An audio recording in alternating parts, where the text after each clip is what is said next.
Yeah, so the recipe says to put parchment and then flour the parchment. So I guess you could do that. I don't know. I don't quite see the point of parchment and flour, but what do I know? I'm using a silicone baking sheet here, so I've got one of those in on my baking tray. So I'm gonna use that. But use I guess whatever works for you. You can't go wrong with parchment and flour. So if you want to throw that down, I would definitely at least do flour though, because you don't want these to stick. You think if this isn't, so I'm gonna bake them on a different thing tomorrow, just because that can't fit in the fridge. Do you think if I did tinfoil and flour, or just flour, that would be fine? Just so I don't waste. I'm really low on parchment. Yeah, totally. I like I said, yeah, I think that you could do just flour and be fine. That'd be fine. I'm using just flour. Yeah, that'll work. All right, so let's see here. All right, I'm going to show you. So how's everybody's dough looking? I'll show you what mine looks like. Let's see. Boom, there I am on the phone down there. So it's like, it's gotten, there we go. It's gotten pretty big and fluffy. We're not really aiming for like doubling in size or anything at this point. We're just trying to get it to ferment. But yeah, you can see mine's been pretty active. I can shake it. It's a little bit jiggly. It's pretty soft. It jiggles a little bit there. I noticed that there's some bubbles around the sides. So that's signs to me that I've got some good fermentation. How's everybody else's looking? Looks good. Cool. Kind of similar situation. Looks active. Yeah, that looks good. Alive. Alon, who's that in the bottom? Is that Amorous? Yeah. Yeah, cool. Mine's not really jiggly, but I can see bubbles underneath. Yeah. Yeah, I can see a lot of bubbles underneath. Yeah. So yeah, I don't know. So it's your call. If you think that it's maybe not active enough, you could always let this go another half hour or something like that. How do you decide if it's not active enough? I think that's just a personal decision. So like I said, what I'm looking for is that it should be pretty smooth. It should be a little aerated. That's what I'm kind of noticing. I can jiggle it and see that there's some air in there. And then like the signs of bubbles along the sides are all good things to look for. So, But you're still a little sticky? Yeah, definitely. Mine's pretty sticky. Okay. Yeah. Cool. Yeah, and I realized that for some of the new people, I forgot to mention before we went on break here about the importance of temperature. I think everybody's probably sick of me saying that, but like trying to keep this when it's fermenting at like 75 degrees. If it's cold in your house, you can always find other ways to heat it up, such as like putting it in the oven with the oven light on, or giving it just a blast of heat from the oven and then turning the oven off. Things like that to just keep it warm, because there's nothing wrong with it being a little cool if it's at like 68 or 70. It's just going to take longer. So I just want to put that out there. So if you think that yours isn't ready to go, feel free to wait for a little bit. But I think mine's ready. So let's do this. Actually, I want to grab the bowl scraper too. I'll be right back. How much is it supposed to rise? I feel mine hasn't risen as much as the sourdough had risen. As much as the bowl last week had risen? Yeah. Sorry, yeah. Yeah, I mean, I think we're trying to look for around the same type of situation. But like I said, the point of this phase isn't really to get it to rise a lot. So you just want some amount of air in there. But the fact is we're going to put this thing down, we're going to cut it up, we're going to shape it into bagels. So, and then it's going to really do its rise. Thank you. Mm-hmm. All right, so what I'm going to do. Are you going to wait? Oh, yeah, so this is the next thing. Right, so I weighed my bowl before when it was empty, and then I weighed my bowl when it was full. And I found out that I had, I forgot, so I don't know what it is. So I came out to 3,224 grams when it was full, whatever. I did the math, and I found out that it is, if I take the amount of dough that I have in here and divide it by 12, because we're making 12 bagels, I want to shape each bagel to be about 104 grams. That's what I've noticed for mine. So all of you Great British Bake Off fans, when you've watched and they all weigh so they can be perfectly uniform, as they say. What is it? Yeah, perfectly uniform. Yes, Paul and Mary would like you to make 12 perfectly uniform sourdough bagels.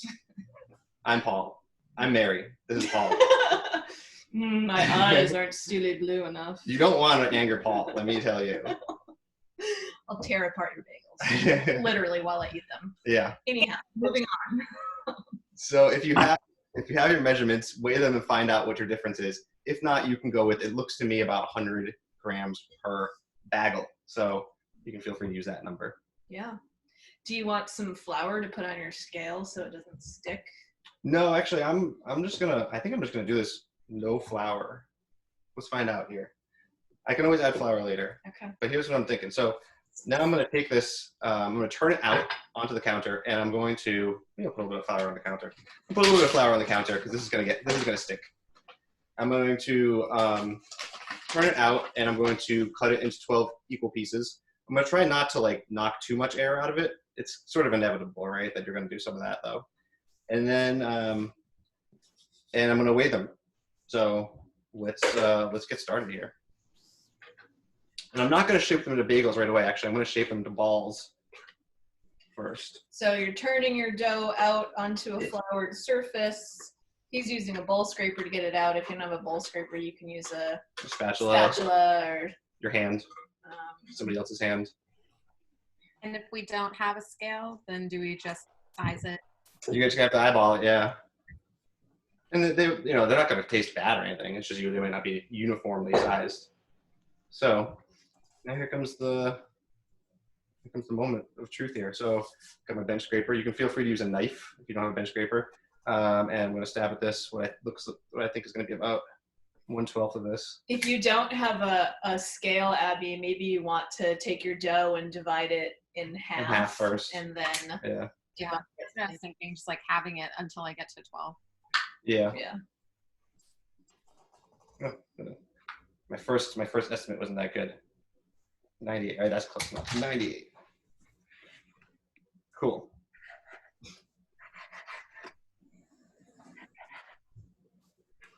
So as I make these balls, I'm just going to put them over here in a different part of the counter, just to rest. Especially because they've been kind of cut up and sliced into pieces. Manhandled.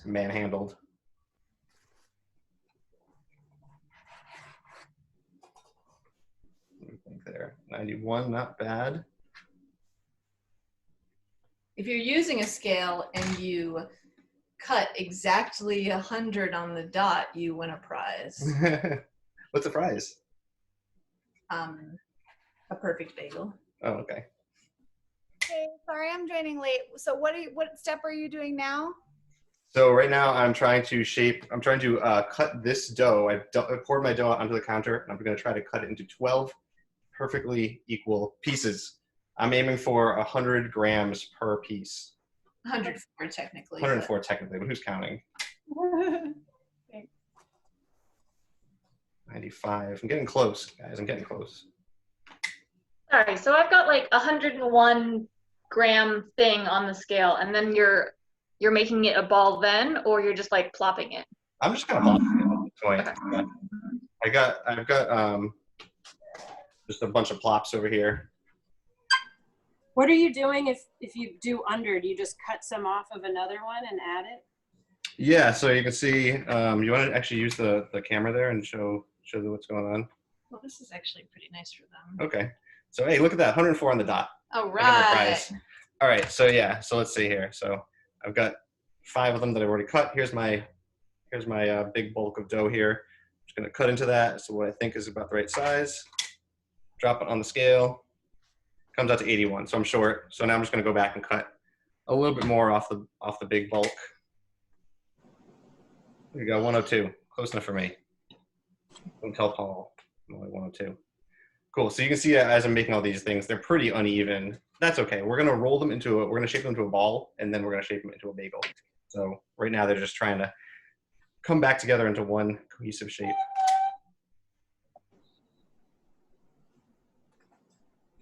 Is everybody making 12 or is anybody doing 6?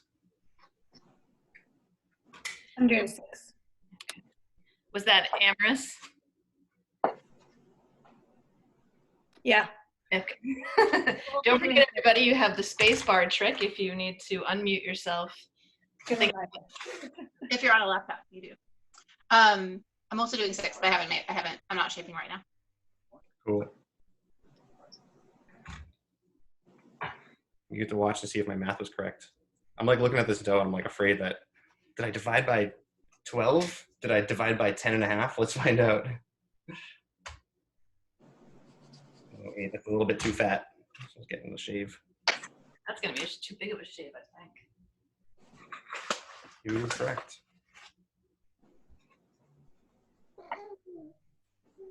3. That's cool.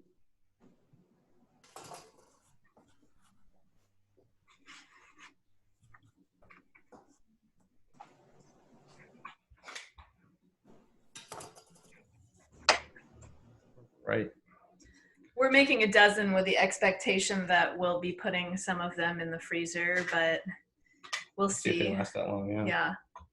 We also are very excited. We happen to have Trader Joe's everything but the bagel seasoning, and so we're gonna like make everything bagels with that, which is exciting. Yeah, Zane, what's everybody doing for toppings? Have you decided? I have the everything bagel thing too. Oh, smart. We're gonna go half plain, half sesame. Cool. I have sesame also. Poppy. Nice. I'm not sure that I'm committed to all 12 of them being No, they're gonna the be everything but the different things, bagels, so I think we'll do all 3 maybe, Poppy's, sesame, and everything but the bagel. Yeah. You can come with 2, 4, 6. Could you do like a sweet flavor too, like a cinnamon sugar bagel? Sure. Let's see why not. Yeah. All right. I got 12 laid out here. How's everybody looking? What number are you on? Are you rolling them into a ball already? No, see how they're just kind of like, they're just all out here. They're sort of a mess. But I'm going to roll them into a ball right now. Nice. I'll wait for everybody to catch up. Anybody, is everybody still shaping or still cutting? See, Lizzie looks like she is. I see some people looked up. Yeah. Cool. All right. So we'll do, all right. This is the good thing about actually making little things like this is you get to practice your shaping technique. Remember last time we did boule and it was like you had 1 chance. You had 1 boule, you got a circle. Now you got 12 chances. So let's try this out. We can use a few different techniques. We can use the same technique we did last week. So we got this ball. And remember, I'm going to take it and I'm going to, you want to grab that? Yeah. I'm going to, it's sort of a circle shape. I'm going to just fold the bottom into the middle, kind of pull and fold the sides, pull and fold one on the other side in the middle, and then pull the top down. Now I got a little ball there. And just kind of roll it around the table. And it's a ball. Ta-da! So I'm going to take this guy, put that over there to rest. We'll do another one. So let's see, I'm going to grab the bottom, fold it to the middle, grab the side, fold that to the middle, grab another side, fold that to the middle, grab the top and pull it over and turn the whole thing over. There we go. And then I'm just going to do this to sort of shape it into a ball. You can kind of use 2 hands if you want. Do we put them on our floured thing yet? No, I'm still going on the counter because we got to make holes in them in a minute. Oh, right. Oh, right. Yeah. All right. I'll show you another technique here that I like doing. This one is going to be like this. Check this out. So I'm going to take the top. I'm going to fold it down to the bottom third. Bottom, fold it up to the top. And so I have this like cannoli looking shape. Then I just grab the 2 ends, stick them together, pinch them. There you go. A little dumpling. Flip that over and do the same thing. So I'll do that one again in a second. That's just like another technique, another easy way of doing it. You'll see if you go online and watch people like shaping dough, there are 1 million different ways to do this. And some of them are more complicated than others. So here we go again. Take the top, fold it towards the bottom, take the bottom, pull it towards the top, grab the 2 sides, fold like a taco, pinch it closed. Dumpling looking thing here. And I turn it back over so the seam is on the bottom and then make it into a circle. You can do this technique with your boule too, if you want. It's a pretty easy way of doing things. If anybody's not being able to see this well enough, if you need improved camera work, let me know. Yeah, let me know. Is anybody having trouble with this or anybody having a good time with it? What do you think? Oh, I'm having a good time. Good. I feel like I'm getting a lot of flour stuck inside when I do it. Yeah. Yeah, you don't really want to introduce too much flour into these, actually. And this is a very thirsty dough, as you'll notice, right? It's wet. It will suck up more flour, but sort of what makes it great actually is going to be that it is it has this high hydration. So you don't actually want to get too much flour in there. As you'll notice, right here in my center where I'm actually doing all my shaping, there's no flour down. You're just going to get comfortable with it being a little bit sticky. And that's just sort of like, just a skill you can build up time. But yeah, don't be afraid of the sticky dough. Were your hands wet before you started shaping it or no? Nope. Okay. It's definitely sticking to my fingers, but it's like, yeah, it's not like horrendous. I can work it off. And you see it's like kind of sticking to the table there. As long as you don't leave it down for too long, it won't really stick. Should we pinch the bottoms if they're not like totally seaming up underneath? I don't care if you want. I am. Won't hurt. So we're gonna do this post video because we weren't able to do it live. So I'm just taking notes right now. Sure. Let's see. Yeah, so I just folded mine. You can see I've got like a seam in there. But then if I throw it on the table and kind of do this circular shaping, kind of tuck it with both hands and stuff, let's see. After I do that for a minute. Yeah, seam's still there a little bit. I can pinch that closed, I guess. Good thinking. Yeah, because we're gonna want this to be like pretty well sealed, because the next thing we're gonna do is poke a big hole in the middle, and we don't want it to come unraveled,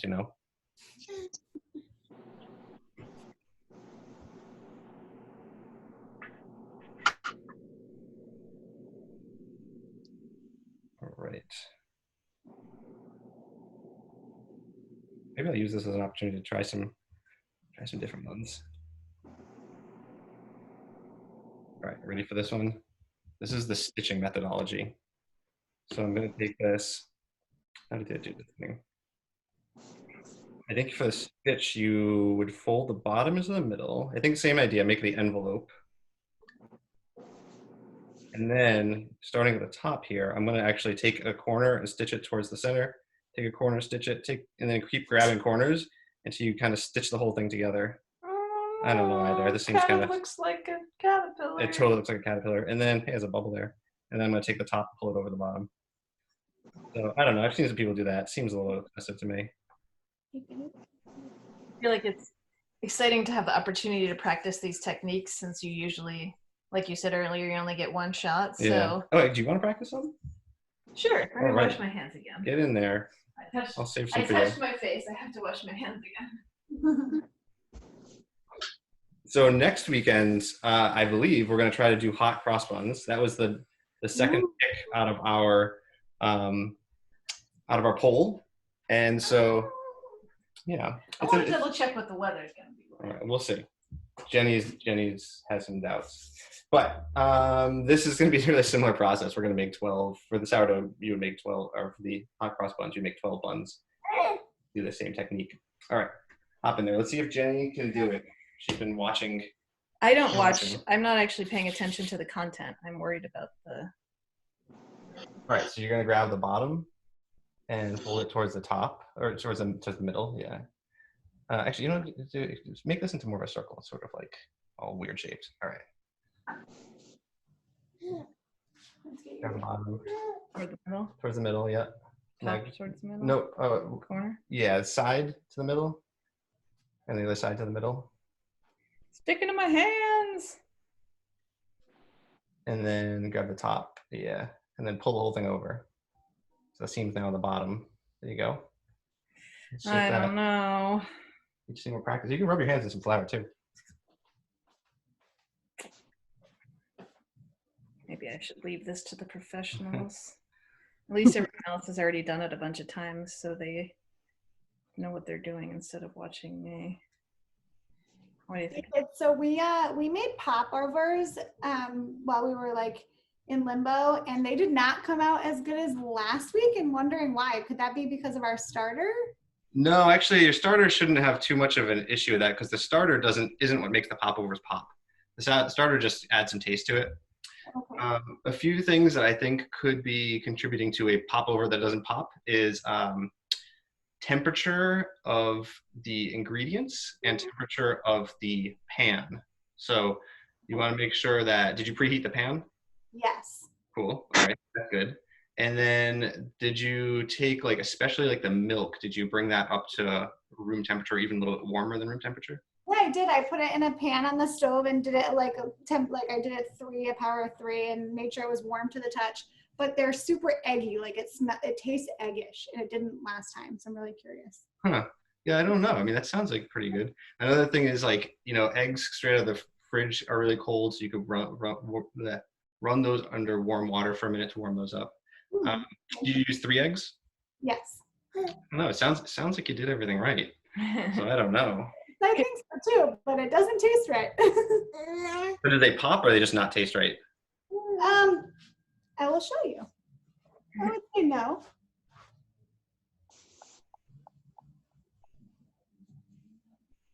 There you go. That looks pretty good. Can you see it okay? Let's see. Now let's see. Here, use your. I gotta.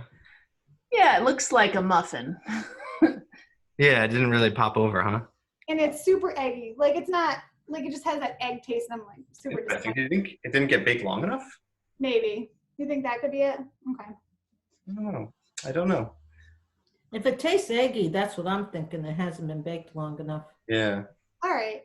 Cool. We'll try again next week. Yeah, give it another shot. Are they Everyone, edible?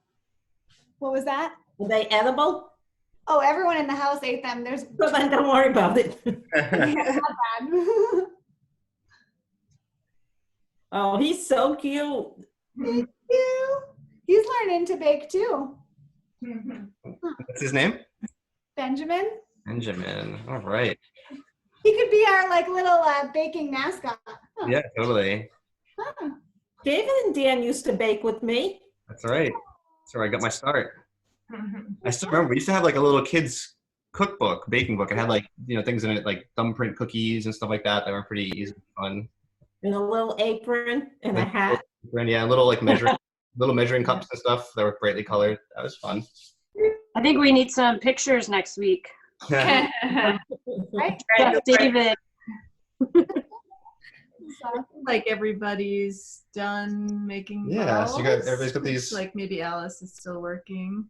I But it's don't all want- very repetitive, right? So. Yeah. All right, you guys ready to move into the bageling phase? Bageling is the verb form of making a dough. I'm gonna note that I thought, because I have like the tiniest counter ever, to put parchment paper on a tray so I could put them to the side, and they stuck badly to the parchment paper. So the flour on parchment might actually be wise. Definitely. Yeah, exactly. I would say, right, whether you're using parchment or not, definitely flour. Yeah. All right. What do you think? Do we should flour this thing? So I get the silicone pad. It's pretty pretty non-stick as it is. Yeah. I mean, it doesn't hurt to flour. Yeah, I guess so. We'll throw a little flour on this thing too. I can't see anything. Well, yeah, famous last words, I guess. Yeah. I can't see anything ever sticking to that, and then all of a sudden we're like, ah! All right. We got that.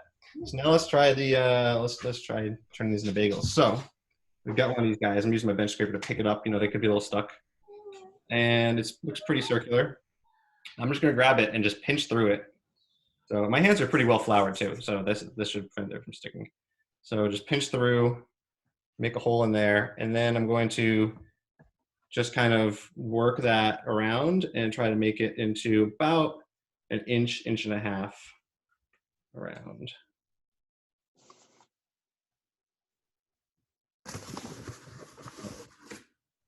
Trying to be kind of gentle. I don't want to totally rip these things apart, but you got to be kind of firm too. All right. Here you go. How's that look to you? Looks pretty good to me. Yeah. I'd eat it. All right. It's a little bit square. It's kind of a squiggle here. We'll see Maybe once we put it rises. down, we can shape it into. Yeah. So I'm just going to put that down on a baking sheet. Let's grab the next one. So start with kind of putting your thumbs through, get a Yeah. hole, and then just kind work of that open. gently work it open. Kind of going around in a circle a little bit. You said it. The recipe said that you could put your 2 fingers in the middle and then twirl it. And that seems No, not twirling like the way you throw pizza dough. Well, I don't know. Actually, the recipe did say something. Like, yeah. What'd you say, Abby? like you stick your fingers through it and then you twirl it. Let's give it a try. I saw them do that on Great British Bake Off. They did, yeah, something Yeah, like. it looks pretty good. Mm. All right. Oh, and that is really fun. So recommended. Looks kind of silly, but all right, here we go. Get these on here. I anticipate the holes to close up a little bit while it's resting as the dough springs back. So that's okay. We'll go back at the end and move them around if necessary. And mine just went from like 1.5 inches back down to like 1/2 inch. Yeah, totally. You want to zoom over to mine? You can see that mine are all back down. Yeah, they've all sort of. Yeah, I'm expecting that, and especially as they rise too, same thing is going to happen. So tomorrow when we go to boil them, we will stretch them just a little bit before we drop in the water, and that is going to hopefully keep the hole there. But yes, I mean the dough has been worked a pretty good amount right now. You know, we cut it, we shaped it into a circle, now we're shaping it into these things. So when that happens, it's always going to be a little bit tight, and it's going to want to spring back. So that's the purpose of resting and all that kind of stuff. Other than like aesthetics of bagels having holes, is there a reason to like make sure you have a big enough hole, or like, you know, some bagel brands the hole sort of disappears? Yeah, I don't know. I think it's not just an aesthetic. The idea of having the hole is that you have more surface area. I mean, you have more crust, right? But that doesn't. So I don't think it's important necessarily how big the hole is per se. You know, it'll just have an effect on how big the bagel is and stuff. I am really enjoying the spinning method. Good call.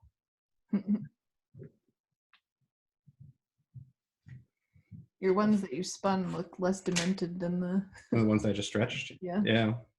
There's something to it. This is why I have all you guys on. So you think that I know something about baking, but it's kind of not true.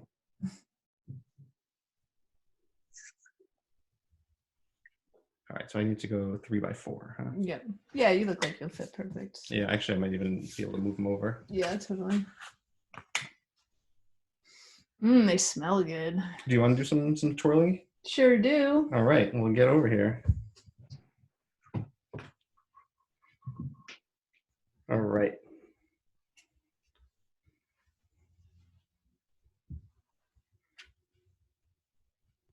Yeah, some of these are a little bit more square than circle. How do you not get your, like, under your nails?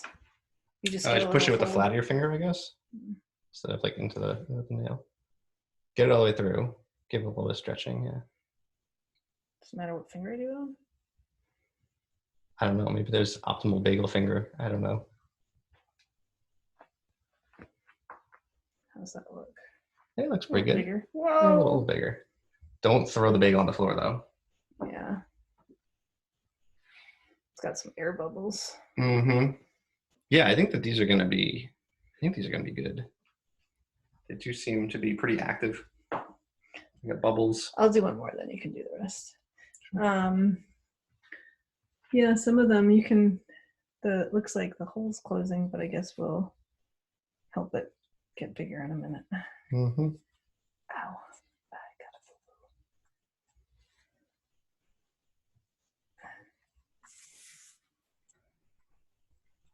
This is kind of fun too.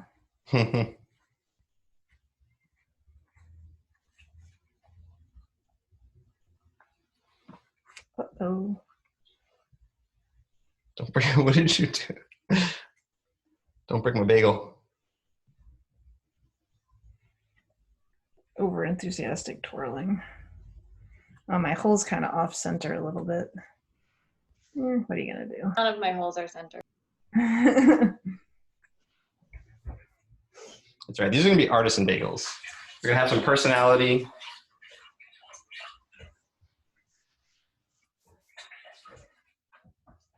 Where is everybody's favorite bagel place? Oh gosh. My kitchen. Your kitchen, yeah. I mean, this is the thing. I mean, when these things come out of the oven, no matter what they look like, no matter if they look like squares or whatever, they're going to be, a fresh bagel is delicious. Hank grew up in New York City, so we pick him up every time we go visit his parents. There's a few spots, and bring him back and freeze them. All right. I was going to say the Upper East Side is my favorite place. Which one? It's like on 89th and 3rd. I don't know the name of it. That might have been the one we went. No, we went to one on we found a good one last time. 81st and 1st is the best. Yeah, that's the one we went to. Yeah. We have a vote here for Bagels. H&H. Was that Bagelsaurus? Bagelsaurus. Is that Somerville? It's Cambridge, near Porter Square. Okay. On Mass Ave, right? Yeah. Yeah. Also made with a sourdough starter. Ah. Their breakfast sandwich is so good. I don't know what they put in it, but It's funny that even now, it's probably a few years old now, and there's still lines out the door on the weekend. Yeah. Yeah. All right. I'm trying to reopen the bagels a little bit. If they want to spring back, that's okay. We're gonna let them. Gonna let them tomorrow. Still gonna proof. If I decided to name my yeast starter, Yeah, we just name it. I named it Adrock because he's part of the Yeasty Boys. Like it. Wait, what was it? Ad Rock. He's part of the Yeasty Boys. Oh That's a good boy. one. wait, David, did you say you were going back through them each and opening them more, or you're Yeah, so they're all here on the tray, if you can see them, and I'm just kind of going through and trying to open them back up, the ones that seem to have closed. They seem to be closing. Yeah, right. And David, you're flouring the tray first, right? You put flour Yeah, on it. I did put flour on I just decided to put flour on my tray. All right. There you go. Yeah. They're not, well, that's a big air bubble. I know some of the ones I had were big, Yeah. pigmented one. That's all right. That's all right. Who knows? I mean, they might actually rise more into a circle. Yeah. Let's see. Or they might rise and close the hole, and then we just have to sort of reopen it tomorrow. Yeah, we'll see. Cool. This is looking pretty good to me. So what I'm going to just to be safe, I'm actually going to sprinkle a little bit of flour on the top of these. Not a lot though. You don't want a floury bagel, you know. So I'm going to put a little bit of flour on top of this. Kind of rub that around. And then I'm going to put plastic wrap over these. So I don't want my plastic wrap to stick. I don't think it'll stick too much because it's you can feel it pretty dry on top already. But let's better safe than sorry. What are some appropriate alternatives to plastic wrap if we only have that super cling stuff? What is super cling? Do I have super cling? This is cling plus. Maybe yours is more clingy. No, mine is the best product ever. If you do want to press and seal. Okay.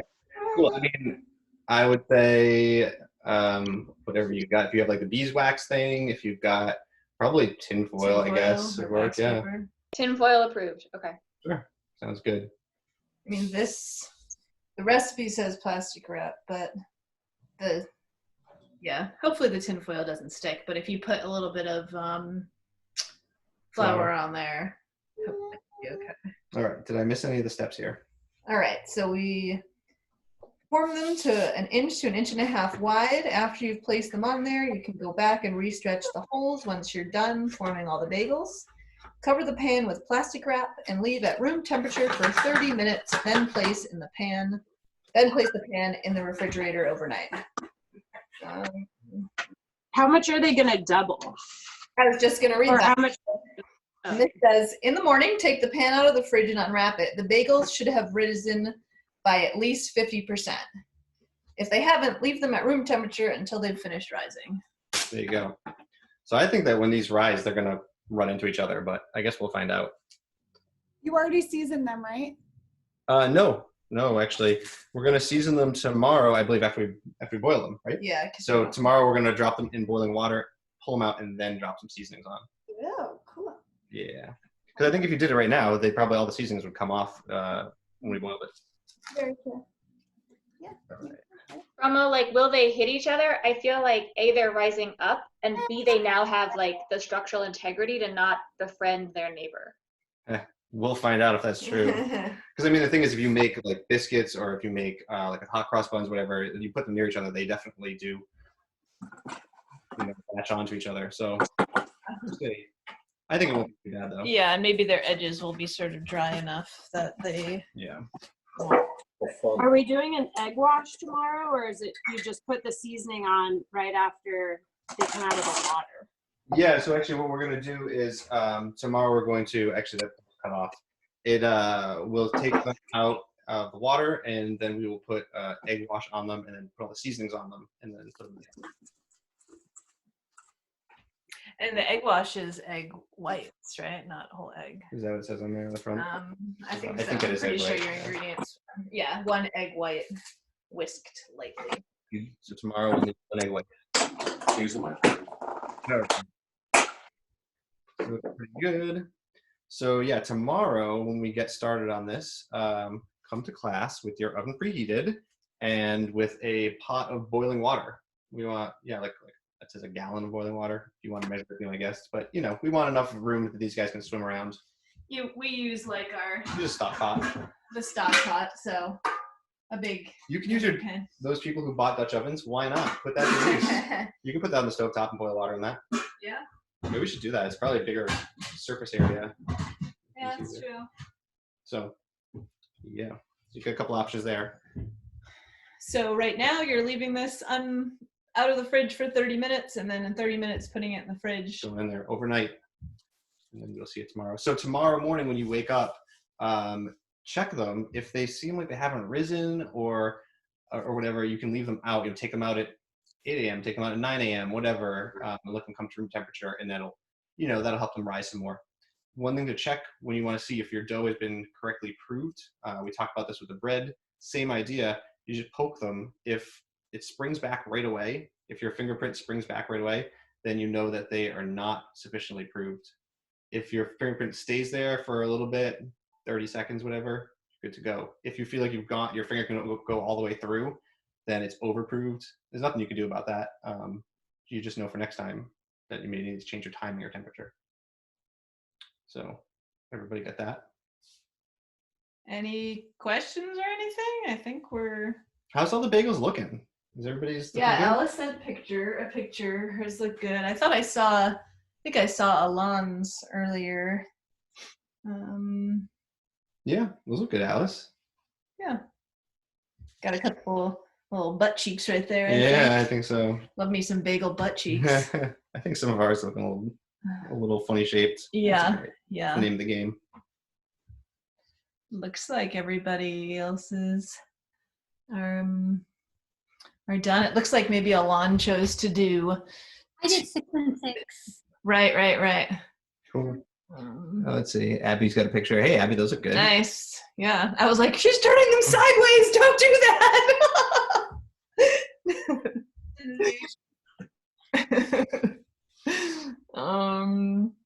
Cool. All right. Well, if that is all the questions and everything, I think we can let everybody go. There's Amaris's. Amaris's looks good. Yeah. Yeah. Nice.